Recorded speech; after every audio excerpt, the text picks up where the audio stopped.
waiata ana Ngā Taipakeke o Tauranga Moana i te waiata āiwi rongonui o tā rātou rohe.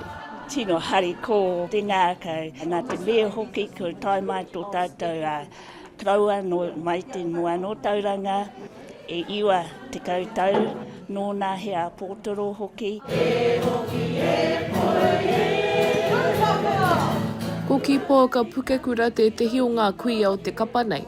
Hei tāna, ko te whakaaturia i ngā āhuatanga o te kāinga te kaupapa matua o tā rātou tū i tēnei tau. Tauranga Moana, tauranga tangata. Te koira me te haramai o a mātai kuia, a mātai pakeke, mātai kuikui, kraua hoki. Always looking forward to coming down. It's an opportunity for our kaumātua to have something different out of the moana, out of the normal. Ko he moata Willison hoki tētahi o ngā kuia o tēnei Kapa. E ai ki aia, ko te kotahitanga o ngā iwi o Tauranga Moana, tētahi o ngā tino whāinga mo te Kapa nei. Whakawhanaungatanga is key in our rōpū. As the three iwi representing Tauranga Moana, it's really good for us to just come together, whakawhanaungatanga, and look after each other, especially our kraua and kuia. Ai, tino pai, tino pai. Ko tai mai ngā iwi o Tauranga Moana ki konei ki te whanganui ātara, ki te whanganui i a rātou mahi kapahaka i runga i tēnei atamira.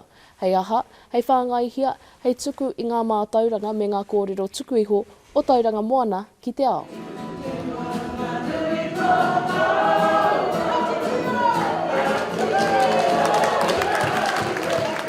I'm always excited to come and be a part of this.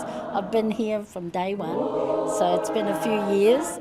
Atu wawata ka haere tonu ngā waiata tapito no te moana o Tauranga, haramai ngā pakeke hoki, kei muri i a mātou, haramai ki a mātou taha, me tū rangatira Tauranga Moana.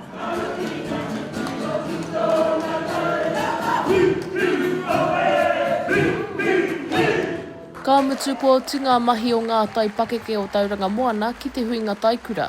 Kua niwha tā rātou tū, i runga i te atamira. Macie Kuki, Aukaha.